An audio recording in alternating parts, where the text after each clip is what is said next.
Welcome everyone, I'm Mary Kostakidis, chairing tonight's Vote for Humanity webinar to consider how we may have an impact in the upcoming federal election and why Palestine is the moral issue of our times.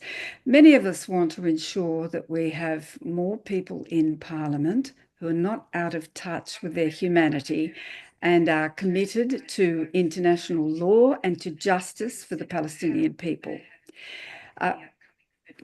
I'd like to begin by acknowledging the traditional owners of our land and pay my respects to their elders past and present. We recognise their enduring connection to the land and acknowledge the injustices committed against their forebears. Centuries later, there is a very different sensibility towards the crimes committed against Indigenous people, and different societal norms prevail, reflected in international laws that have come into force following the Holocaust perpetrated against the Jewish people. These norms and laws have been transgressed by Israel in the first ever live-streamed genocide, to the horror of citizens throughout the world, equally appalled at the international community's failure to stop it. Tonight we'll hear from 3 speakers, all of whom are contributors to public policy website Pearls and Irritations, which is sponsoring this webinar. Margaret Reynolds, Peter Slezak and Stuart Rees. There's a powerful short video, a Q&A for the last 15 minutes of the hour, and so don't forget to post your questions in the chat, in the Q&A, and we'll be launching an ebook of a great number of excellent articles on what has been the ethnic cleansing of Palestinians from the Holy Land for over 100 years. They are important perspectives absent from the mainstream media, voices silenced but for the coverage of independent publishers. And I'd like to acknowledge the contribution of publisher John Menadue over many years, and in particular for a body of work which goes well beyond the contents of the ebook, addressing the injustices perpetrated against the Palestinians. I'll now hand over to our first speaker, Margaret Reynolds, to talk about Australians for Humanity and to launch the ebook. Margaret was the Labor Party Senator for 16 years, a Hawke government minister, an academic in the field of human rights and international relations. She's a member of many civil society organisations and has been a long-time peace activist. Margaret has written countless letters and emails to politicians about how important it is that they take appropriate action on the genocide of the Palestinian people. Margaret. Thank you, Mary. What is Australians for Humanity?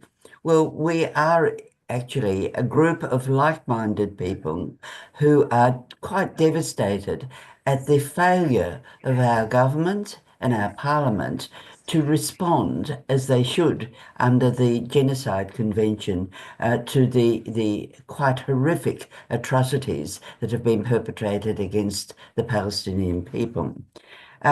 We have a small group of us have worked consistently over the last 6 weeks and more to distribute information about the genocide and to talk with many, many people around the country to insist that when people come to vote this Saturday, they consider just who they are going to support, who will stop the genocide. We've consistently said that people should be voting for Palestine, voting for humanity, and voting for international law. Now, I've talked about the small group. that has been actively working together to promote this debate and to plan this webinar. But in actual fact, Australians for Humanity is a national movement. There are many, many, many thousands of Australians who are part of Australians for Humanity, and they've been demonstrating this by their actions in our community around the country, certainly in the last 18 months. They've been marching in the streets, they've been contacting their parliamentarians, they've been writing motions of concern to the government, and they have been extremely active. So I think that Australians for Humanity is both large and small. It's the small group that is responsible for tonight's webinar, but in actual fact, it is indeed a national movement.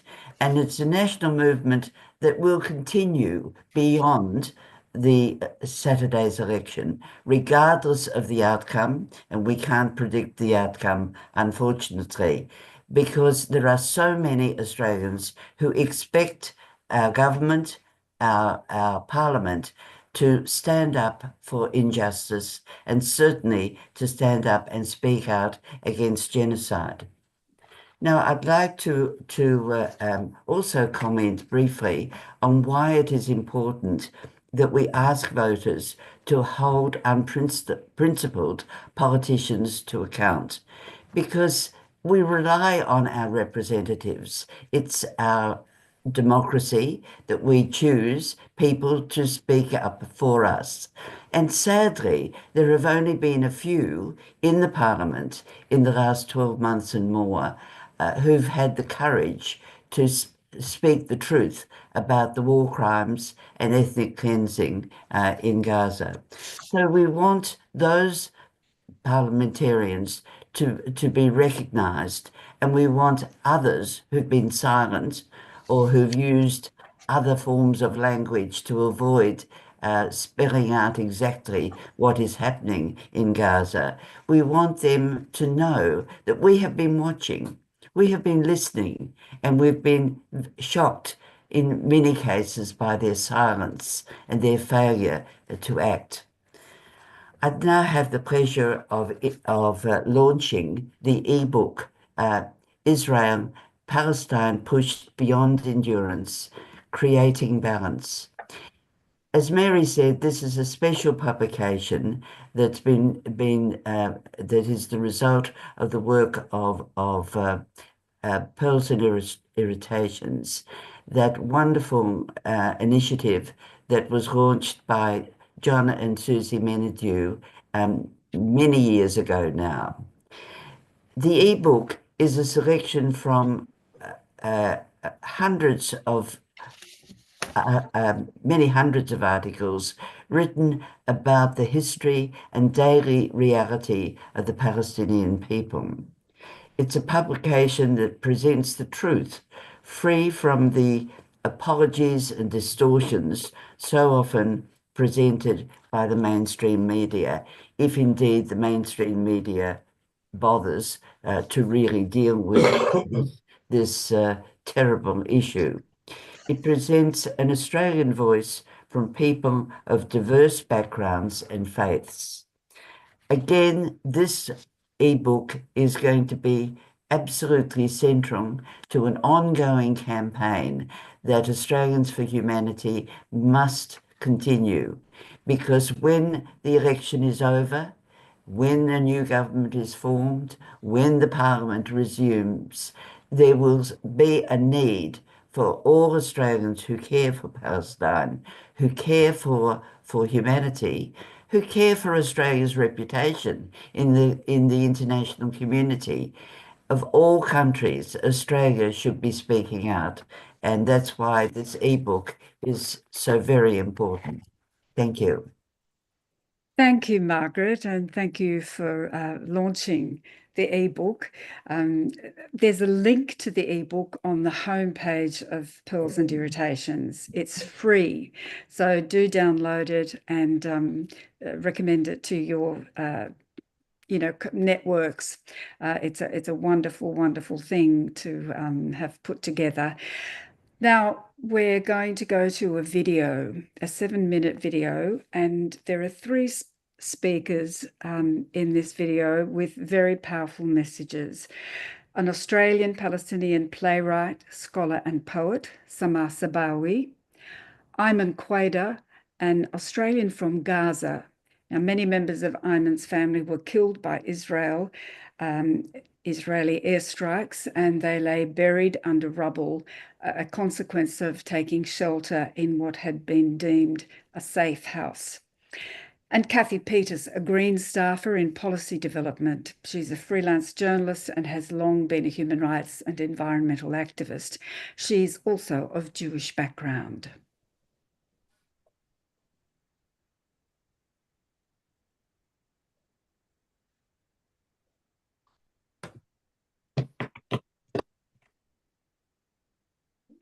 Here.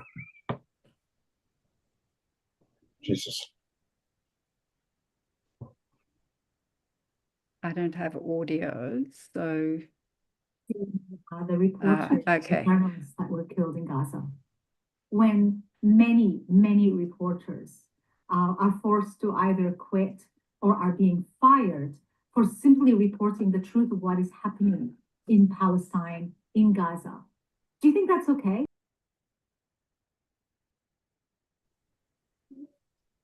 Now, we've had a technical problem there. Do you think we could go back to the head of that video?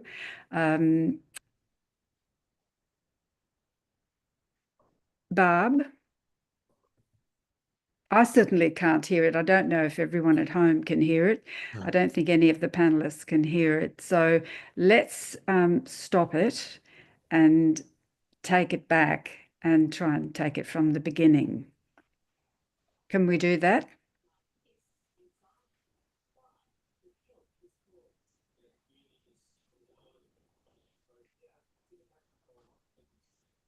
I really would like you to see this video. I'm now...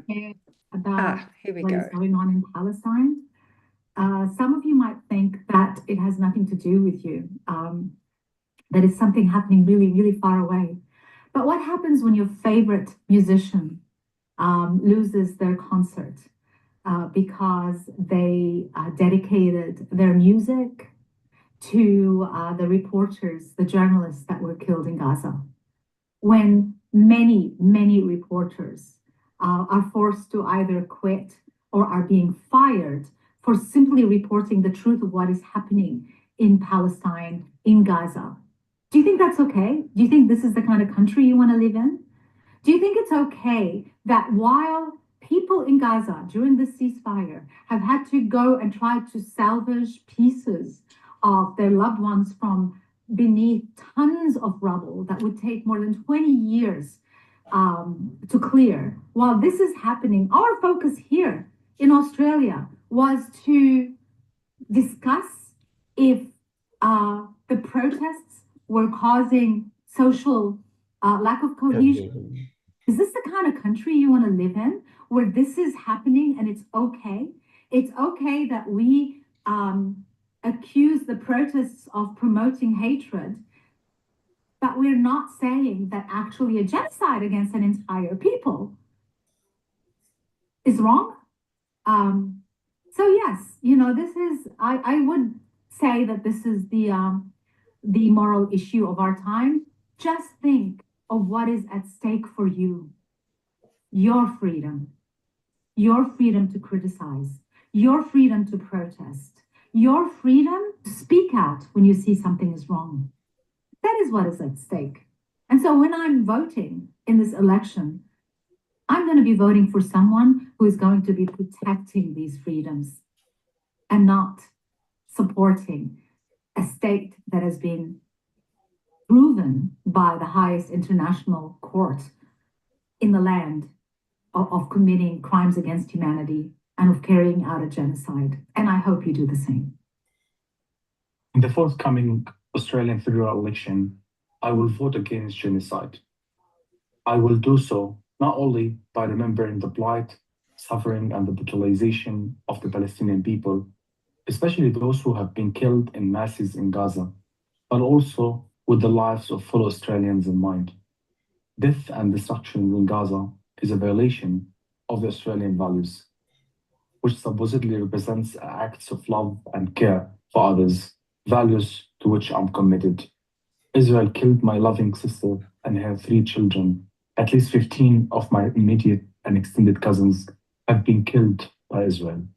Safety is such a great blessing, yet we took it for granted. Back to the candidates standing for this election. Any ignoring of atrocities in Israel's genocide would imply acceptance of the complicity in the brutalities of Israel's war. Israel's live stream slaughter, starvation, and destruction of Palestinians' life, funded and covered up by the mainstream media and political commentary, has triggered one of the largest surges in the progressive activism in generations, a development that cannot be ignored. Politicians must prioritize the rule of law, uphold the UN and the international court's decisions, and ensure that no state be allowed to abuse the human rights, as in occupying and stealing others' land. If Australian candidates for election wish to show respect for the rule of law, they should guarantee to respect decisions of the International Court of Justice, as in ruling to end Israel's illegal occupation of Palestine. Those candidates should also be asked whether they will abide by the UN resolutions concerning recognition of Palestinian sovereignty.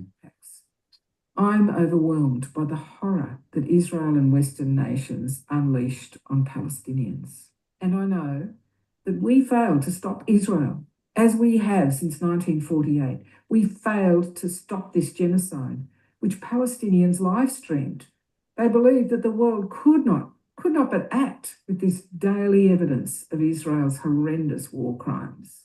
For us, where were we? Where were our red lines? Where were the red lines for our government? How is it that Australian weapons technology supplying the F-35 bombers or parts for the tanks that rolled over wounded and dying Palestinians, how is it that all of this continued to flow to Israel? And how could we sign off on a $900 million agreement with Israel's largest weapons manufacturer, Elbit Systems?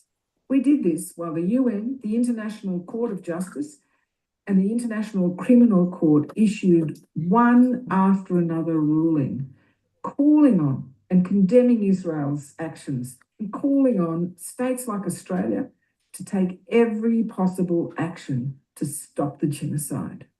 Australia failed to take the action that was required. We failed to take the action that would have had some impact on this atrocity. We didn't apply sanctions.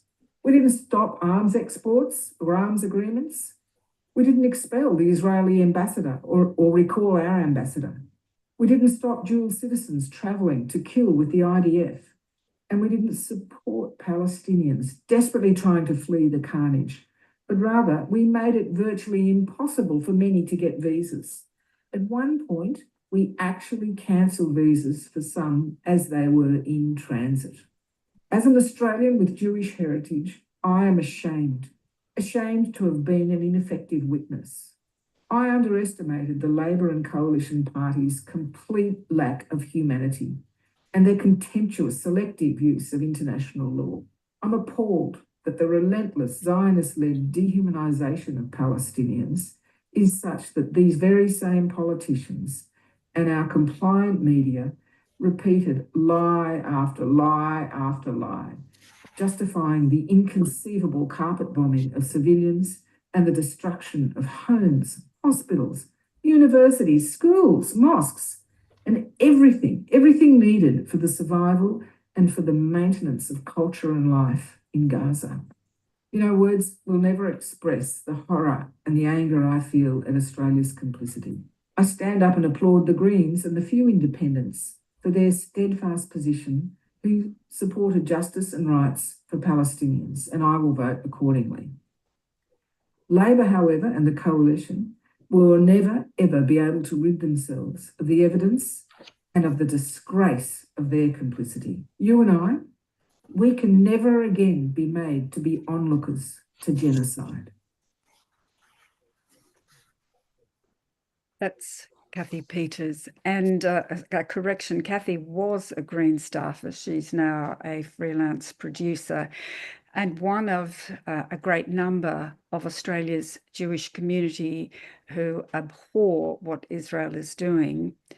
I'd now like to go to Peter Slezak, who is the son of Holocaust survivors and has been an advocate for Palestine for many years. He'll be speaking to you about why this issue is of such great importance to him and why he'll be voting with Palestine and how you might do so too. Peter is an honorary associate professor of philosophy, currently, among other things, co-authoring a book about Noam Chomsky. He's been to Gaza numerous times. His recent visit to Gaza and the West Bank with Lee Rhiannon was the subject of two documentaries, Palestine Under Siege and Palestinians Don't Need Sidewalks.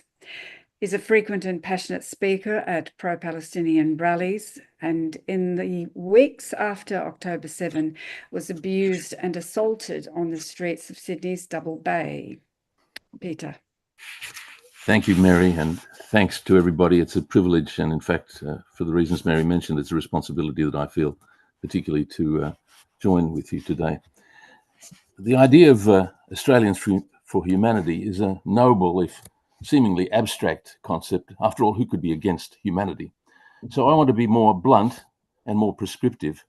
Of course, the appeal to humanity is in response, as the others have been saying, to immense barbarity that has been permitted and enabled by us. For more than a year of genocidal horror, everyone can see on their phones how 2 million people in Gaza are being tortured, raped, burned alive, eaten by feral dogs, and now in the final stages of being starved to death. My mother, who survived the Nazi concentration camp at Auschwitz, she always asked why the world didn't do anything to stop it. Well, now we know the answer. We see, as people have been saying, how this has persisted for so long and there's been nothing to prevent it. This means that we all, and of course especially Jews, are facing one of the greatest moral tests of our time. In other words, we must address the practical question of what is to be done. And by the way, you'll undoubtedly recognize that that's the title of a pamphlet written by a certain Vladimir Ilyich Ulyanov in 1901, who was better known as Lenin. And I mention that because he argued for true revolutionary change to overcome Tsarist repression at the time and overthrowing capitalism. Well, that's perhaps a bit ambitious for us just now, but I wanted to mention that Lenin highlights the role of a certain revolutionary newspaper called Iskra, perhaps just like John Menadew's Pearls and Irritations, which is a tool for political education and coordination. If you don't read the Australian Jewish news and J-Wire and other Jewish media here and overseas, you can't know that, as in Israel itself, they're wallowing in the tragedy of October the 7th, 2023, and completely ignoring the genocide in Gaza. This is an extraordinary feature of the problem that we're facing in the Jewish community generally. Just now, for example, after meeting with senior Republicans and particularly at Trump's Mar-a-Lago with Trump, the Israeli minister Itamar Ben-Gvir said, quote, "They expressed support for my very clear position on how to act in Gaza and that the food and aid depots should be bombed." That's the Israeli minister. Genocide actually is openly recommended by commentators on Israeli television.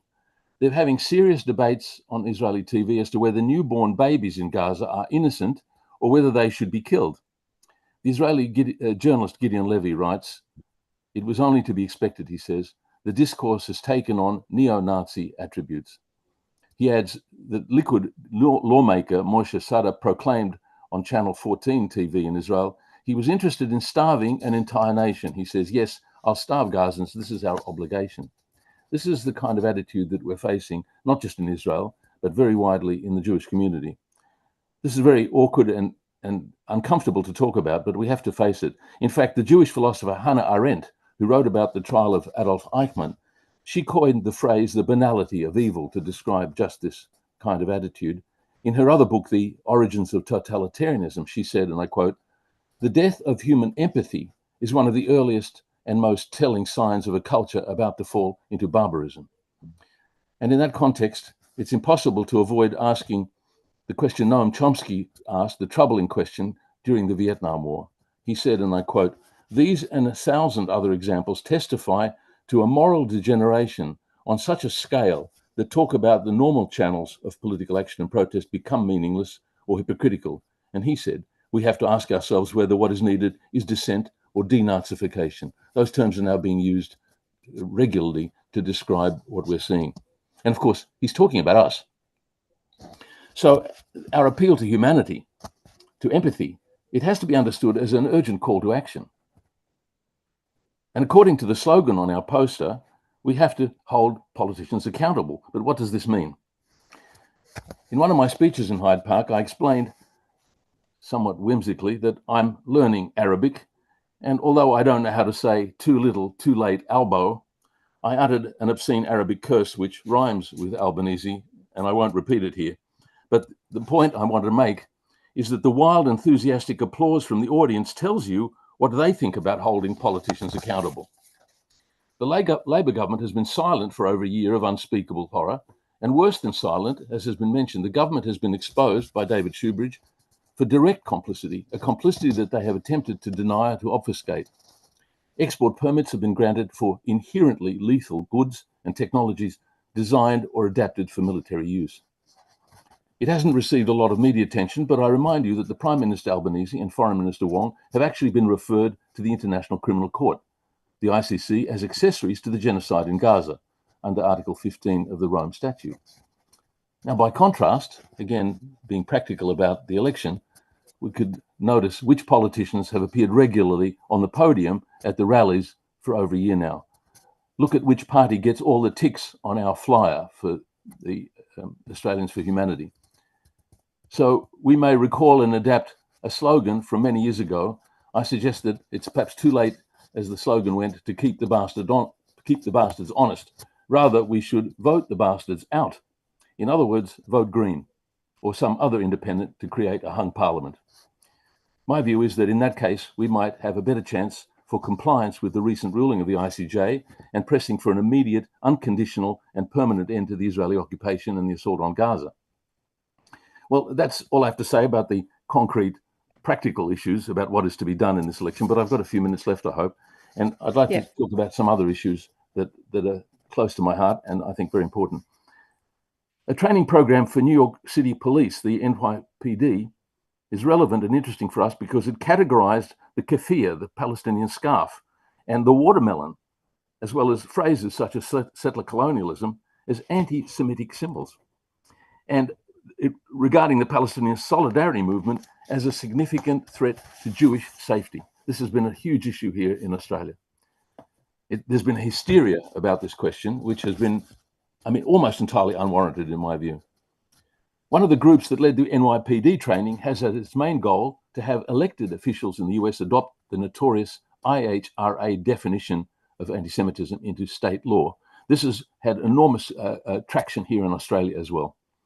The IHRA definition falsely equates criticism of Israeli government policies with anti-Semitism. So among a list of things to be done, we must confront this weaponization of anti-Semitism, which is a worldwide tsunami that has swamped the movement for justice for Palestine. The reasons for this tidal wave of propaganda is that Israel's intense, absurd efforts to deny its vast crimes is obviously not working. As we've mentioned, everyone can see the truth on our mobile phones. Gaza looks like Hiroshima after the atom bomb in 1945. Given this devastation and the sheer quantity of bombing on Gaza, again, I quote Chomsky. Chomsky remarked on the Vietnam War, and he said as follows. He says, with no further information than this, a person who has not lost his senses must realize the war is an overwhelming atrocity. That's the situation we're facing. But the consequence of this is Israel and its flunkies in the Zionist lobby have had to turn to their traditional methods, which are intended to be a distraction, a diversion from the horrors of the genocide which we all see. Of course, we're being inundated with moral panic about an alleged explosion of anti-Semitism and concerned about Jewish safety since October 7th, 2023. In the US, there are draconian measures that, as the Trump administration takes this up and has now punitive movements against many of the universities that it considers too lenient in combating anti-Semitism. Again, mostly fictional, because at the universities, at the encampments, for example, there are always a very significant presence of Jews, as has been here in Australia, at the rallies and at the encampments here in Australia. And of course, the political scientist John Mersheimer puts it very clearly. He says, the idea that there is rampant anti-Semitism in the United States is not a serious argument. It's a protest against genocide. And that's the relevant point, of course, here too. Years ago, to emphasize this point, the Israeli parliamentarian, the late Shulamit Aloni, she said it quite clearly in an interview on Democracy Now! She says, oh, anti-Semitism, yes, it's a trick, we always use it. But this trick is becoming really very, very actively pursued. And the point is obvious. If Israelis and its Zionist supporters were all Buddhists, we'd have the same justified outrage about ethnic supremacism and its sordid history of violent expulsion, expropriation, and ethnic cleansing. However, the IHRA definition explicitly declares it's anti-Semitic to say Israel is a racist endeavor. Just quickly, I'll mention some of the facts that are relevant to that claim. In 2018, Israel passed a nation-state law, according to which Israel is the state of the Jews alone. Human rights organizations, HRW, Human Rights Watch, Amnesty, and Israel's own B'Tselem have recent reports showing that Israel is an ethno-supremacist apartheid regime. This is not in the mainstream. The Israeli NGO Adala, based in Haifa, lists over 50 laws that discriminate against the citizens of Israel who are Palestinians. And now in the US, as we've been seeing, students and activists are being abducted by government agents for saying these things that are defined as anti-Semitism. Governments and organizations around the world, including Australia's 39 public universities, have now adopted a version of this pernicious IHRA definition, which is strenuously promoted by the Israel lobby groups such as ECAJ, Executive Council of Australian Jewry. The definition has been harshly criticised by leading figures such as barrister Jeffrey Robertson, and it's actually been repudiated by its original author because it's been weaponized to silence criticism of Israel. I should mention perhaps my own article on the IHRA definition on ABC's online religion and ethics program, the publication online. It's significant when I detailed these facts. The editor judiciously deleted my sentence in which I said that 6 of the accompanying 11 illustrations of the IHRA definition, they concern criticism of Israel. That was carefully dropped from the publication. Of course, we shouldn't need a specific definition of anti-Semitism. It's important to say that some universities have rightly not adopted it because a general prohibition or action against racism should be. But the point is that political reality now is that it's actually futile to insist on this point in the hope that it will stem the tide. And it's for this reason I want to mention that about 200 Jewish experts on the Holocaust and anti-Semitism have proposed an alternative Jerusalem Declaration of Anti-Semitism. It makes no mention of Israel. If you have to have a definition, which I don't think you should have one, but now it seems unavoidable to satisfy this moral posturing, this virtue signaling that the people simply seem to insist on, okay, use a definition which doesn't mention Israel. So I'm suggesting that the moral panic has not abated and we need to think about this alternative. Well, an important point I want to make is that we must listen to Palestinians who are suffering the consequences of these developments. They're expected to put aside their suffering, their trauma and their grief and to pander to Jewish discomfort about a slogan or a poster. For example, the cricket commentator Peter Lalo was sacked because Jews said they were triggered by the sound of his voice, for goodness sake. And we're supposed to worry about the feelings of those who are unsafe at the universities, for example, by seeing the Palestinian keffiyeh. Now, the young writer Mohammed El-Kurd put it very eloquently. He said, I've got several quotes of wonderful Palestinians who have said this, but Mohammed El-Kurd puts it so well. He says to the Israelis, he says, your warplanes have burnt Palestinian people alive in their tents while they're connected to IV drips on makeshift hospital beds, and I'm asked to care about your stupid feelings. That sums up, I think, appropriately the moral issue. Well, recently, as Mary mentioned, I think, I've received a great deal of abuse for saying publicly that I think Jews should feel uncomfortable, and it's in fact our duty to make them uncomfortable. I don't just mean Zionist Jews. It's difficult to explain this, but I'll try quickly to explain why I think this implicates all Jews regardless of their own particular feelings about it. The question that I'm addressing is whether I'm encouraging anti-Semitism, as I've been accused of doing. Well, whether they like it or not, all Jews are unavoidably placed in an invidious position by the fact that Israel claims to be acting on behalf of all Jews everywhere. And of course, the leading Jewish organizations, such as the Jewish Board of Deputies, Executive Council of Australian Jewry, Australia-Israel Jewish Affairs Council, and the Zionist Federation of Australia, they are enthusiastic propagandists and apologists for Israel's crimes, its genocide. So in this context, in fact, my remarks express the remarks that have caused such outrage. They're only more explicitly saying what Jews actually around the world have been saying a little bit more obliquely when they say, not in my name. What does that mean? They also say silence is complicity. Well, that's the same sentiment expressed by Archbishop Desmond Tutu famously. He says, if you're neutral in situations of injustice, you've chosen the side of the oppressor. That's what I've been saying. And finally, my remark about the need to make Jews uncomfortable is just the sentiment expressed by the famous New York rabbi, Rabbi Abraham Joshua Heschel, who marched with Martin Luther King famously. He said, in a decent society that's not indifferent to suffering, a few are guilty, but all are responsible. Indeed. Let me wind up quickly by one very important point that I want to still make. I'll be very brief. It's important to say something about the chant that we always use at the rallies around the world. In fact, the slogan "From the river to the sea, Palestine will be free." This is always condemned as anti-Semitic and calling for the annihilation of Israel. But you have to just listen to the Palestinians. I've got about 5 or 6, but I won't read them all. Palestinians who have been prominent and explicit in what they mean. Rashida Tlaib in America, but here my colleague, Dr. Lana Tatu, I won't read her wonderful remarks about the idea that we should live. The liberation means the equality for all the inhabitants of the land. I'll just quote the Palestinians, such as the president of APAN, Nasser Mashni. He put it very eloquently in a comment. He says, if you've got a problem with freedom and justice for everyone, the problem is not the chant, it's you. Thank you very much. Thank you, Peter.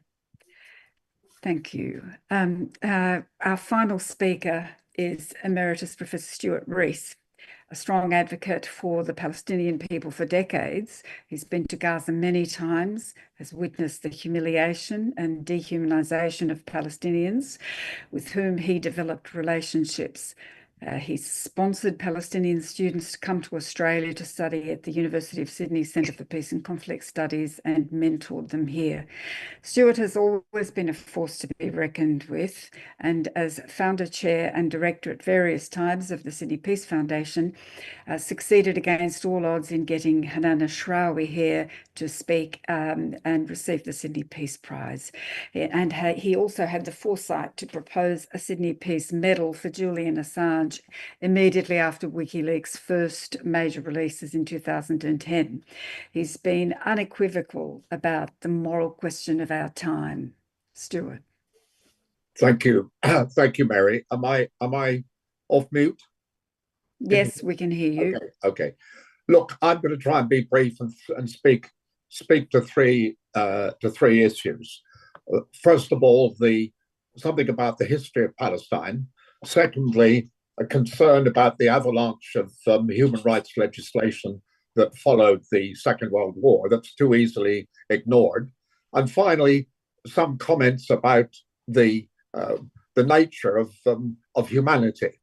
Let me come to the first issue, which is about the history of Palestine. I'm appalled that leading politicians and representatives of the mainstream media hardly ever mention that history. They are so fixated on what happened on October the 7th, 2023, that you'd think all of history started only 18 months ago. They completely ignore the slaughter over decades of tens of thousands of Palestinian men, women, and children. They completely ignore the decades of death and destruction on the people of Palestine and their infrastructure.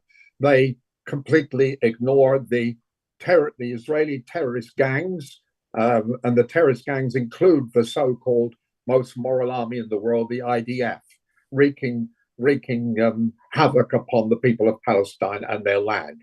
That history is ignored. Neither the politicians nor the mainstream media are ever brave enough or wise enough to concede anything about that history. Let me come to the second issue, which is about what I've called the avalanche of human rights legislation post Second World War.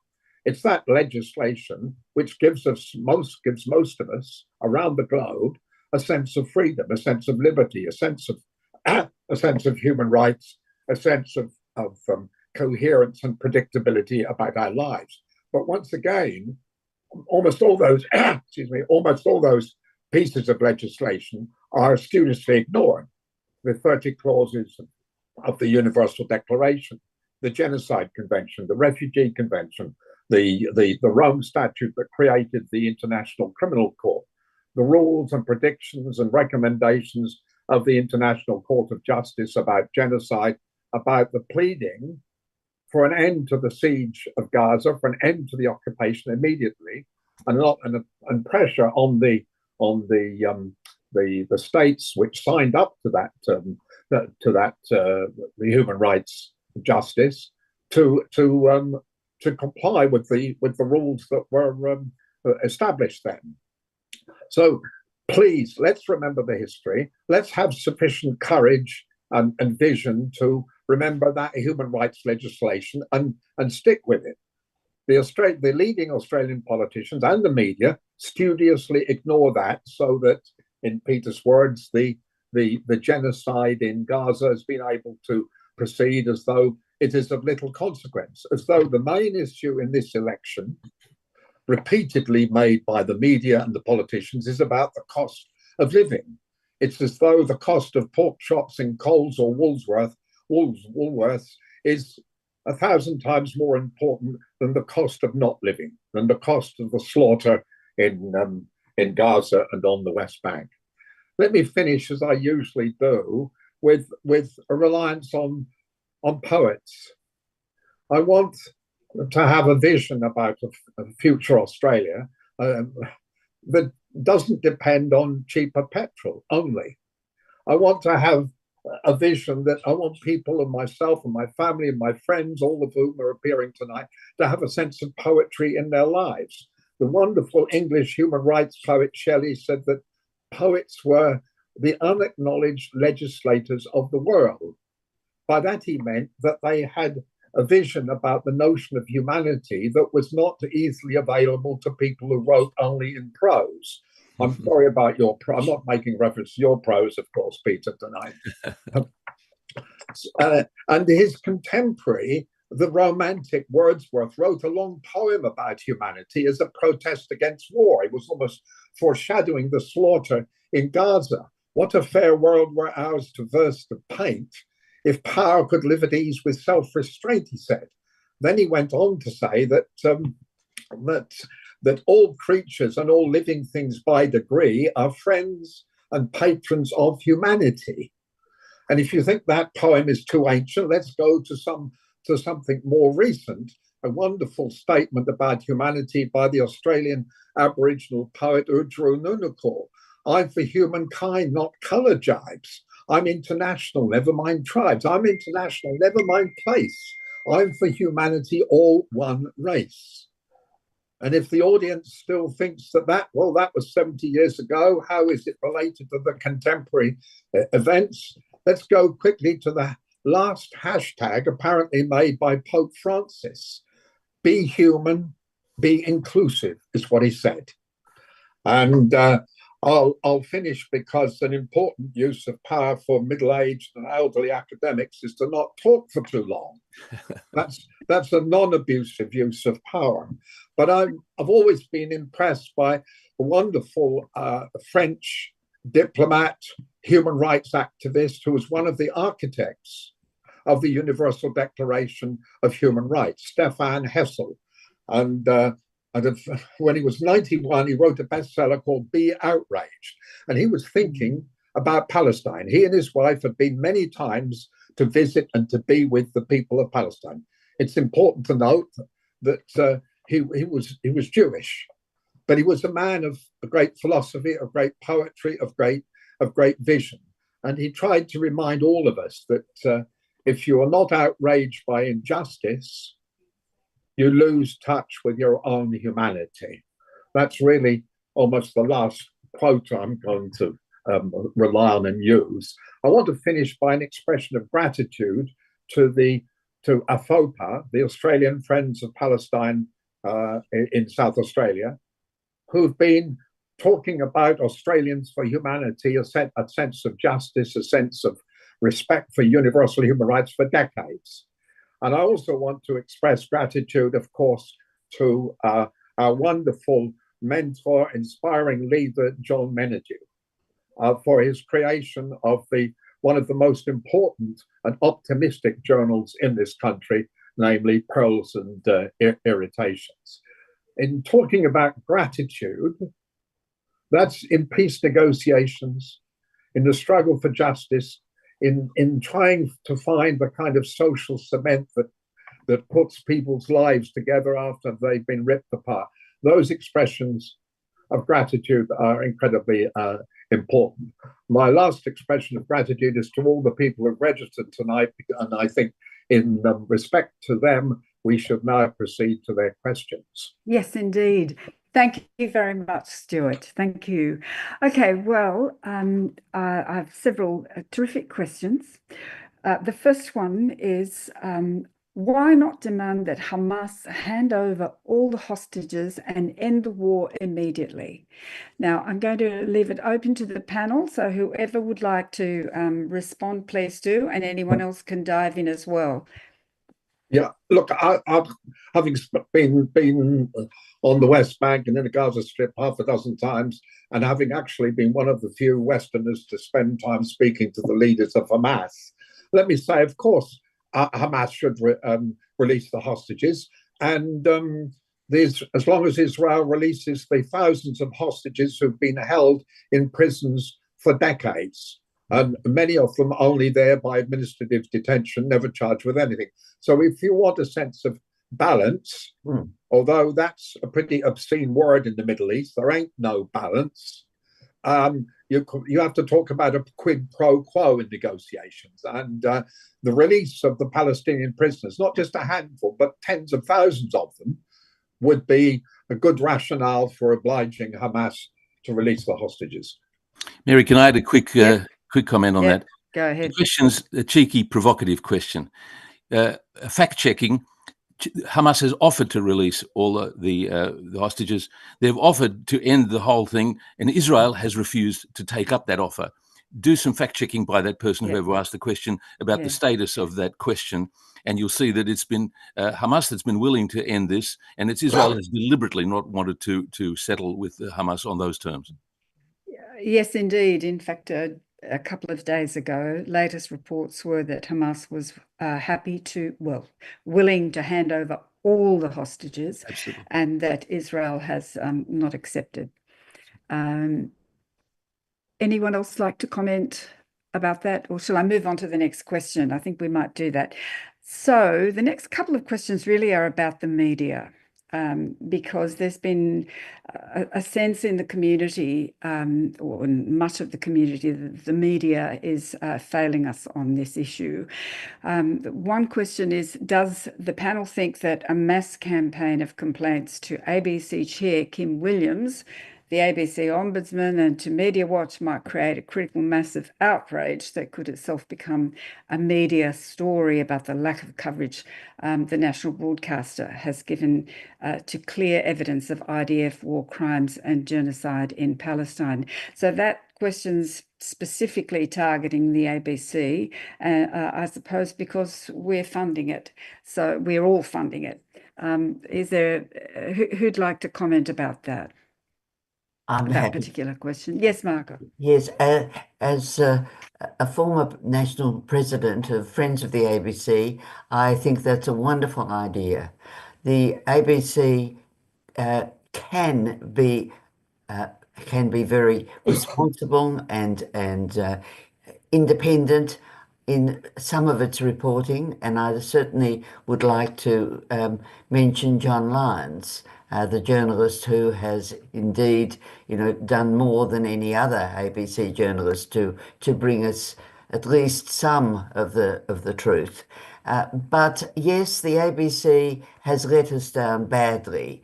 SBS has been marginally better on occasions, but not on others. So I do think that we have an obligation to complain to the ABC and SBS and to the government about the way the mainstream media just ignores so much reporting. And even if they try to report, they're so ill-informed that they get it wrong from the word go. But great idea. Go ahead. I'll join you. Anyone else like to comment? I just wonder if face-to-face conversations with key journalists, not just with the Kim Williams and the senior management in different media outlets, wouldn't be helpful, Mary. And in a sense, you're the best person to answer that question, because my experience with them is that they frequently don't know about the sort of issues that Margaret and Peter and myself have been talking about, and they either don't know, or the Zionist lobby is so powerful that they can't afford to appear to know. I think it's their business. It's their job to find out if they don't know, and I think the culture is set at the top, really. So I think the suggestion in that question is excellent. One of the functions of media is to inform the public and to hold the powerful to account. One of the areas where that's failed is the decisions by the International Court of Justice, the orders of the International Court of Justice. So by not holding our politicians to account with respect to the responsibilities Australia has as a signatory to international laws and conventions, it means that the public also are not informed about these laws and conventions that we have signed up to and what Australia's obligations are, and to put politicians in the difficult position of having to explain why we're not acting as we should be. The next question is also about the media. That's right. It's how can we achieve a more balanced Western media about Palestine, a more balanced Western media? Would someone like to tackle that before I have a go? Well, look, in a way, I would want to treble the number of people who read Pearls and Irritations. That would be a start. I think we have to demystify, people of my age, what is meant by social media posts, because we're told that people of a certain age group never read any newspapers, don't watch or listen to the news, but derive most of what they think is going on from social media posts. So that one needs to demystify. Last comment, really, Mary, about the discussion that goes on in places called universities. And so that the freedom to read and think and debate and criticize on the campuses of Australian universities is crucial to the media, because many of journalists have grown out of university-based newspapers, and yet at the moment there's this absurd fear by cowardly vice chancellors to suppress that freedom of speech. Let me add something to that, if I can, Mary. Yes. We're all fans of Chomsky, so you forgive me for quoting him again. He's written a lot about the universities, and I think Stuart is being a little bit optimistic. His view is that they're actually institutions for generating conformity and obedience, and it's a myth that they're places. Not when I was there. No, Stuart. That's I true. think when all of us were there, we had this illusion that they were centers of free thought and independent critical thinking. I think, again, I've been impressed with Chomsky's evidence of this. It's an illusion that we all enjoy about ourselves, but that's relevant also to the earlier question from Mary about the media, which he's written a lot about. the reality, I think, is that the social media have become a much more important source of, depending on how you choose what you watch, because there's a lot of rubbish on there. But I think the ABC is no longer relevant, and for good reason. Even surprisingly, if you watch American corporate television, CNN, MSNBC, they're doing long form interviews, I mean, with people that are never asked onto the ABC. You know, Rashid Khalidi from Columbia University, any number that I can think of people who are expressing dissident views of the current situation. And for whatever reason, the ABC can't find them. And this is a very interesting reflection on our public broadcaster, the independent broadcaster, where even commercial broadcasters in the US are running long interviews. Even Piers Morgan, these awful ideologues, are actually giving a lot of time to people that deserve to be heard, that they disagree with. That's not happening here. No. Yeah, I agree. Social media is a bit of a misnomer, really. I see it as civic media because of the way I engage with it. People use it for all sorts of reasons, to post photographs of the meal that they're having. But it's also the place where news breaks, without a doubt. It breaks there first.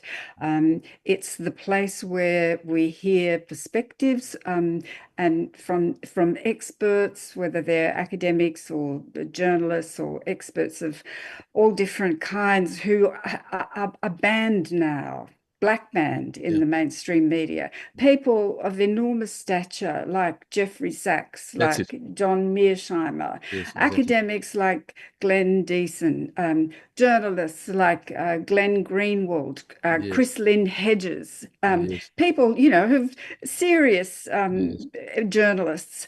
They are now in operating in the social media space with their own websites, with their own podcasts. But going back to the question, I think we do have to complain about coverage. Complain.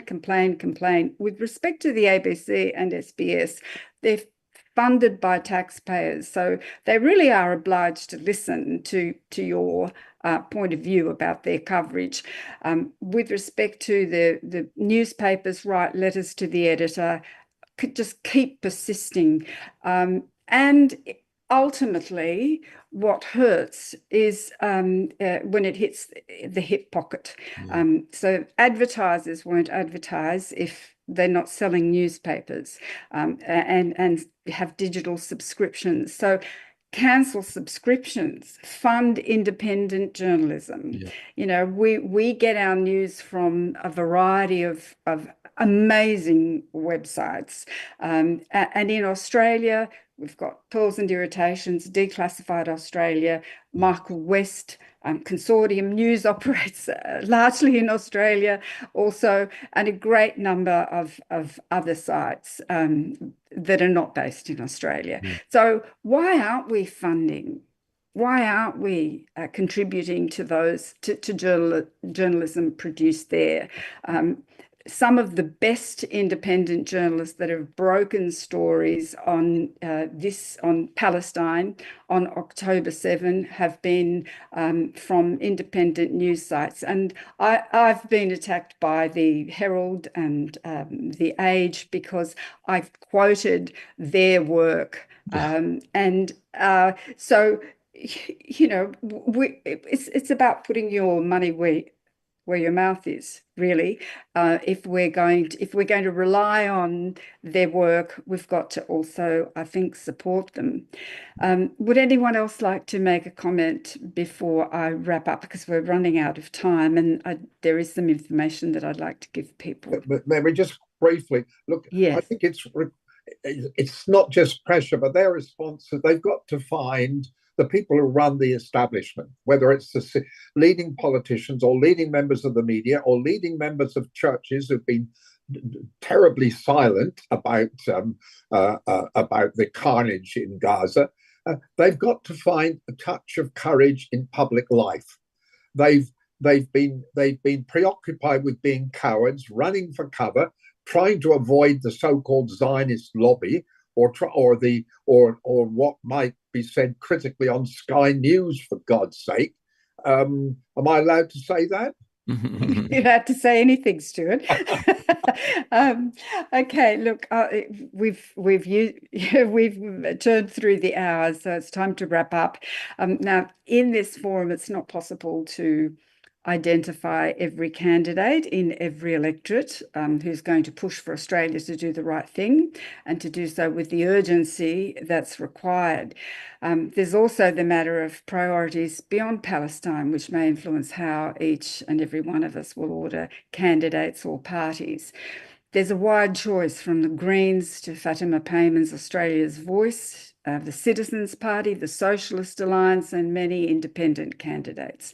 Some, like Rex Patrick, will appeal to those of us supporting greater protection for whistleblowers, but they may have no position on Palestine. The website that does offer excellent information on where candidates stand on Palestine and, importantly, how to vote cards for every electorate is Muslim Votes Matter. And I tested it this afternoon and it works. And I just want to show you the page that you need to go to. I hope everyone can see that.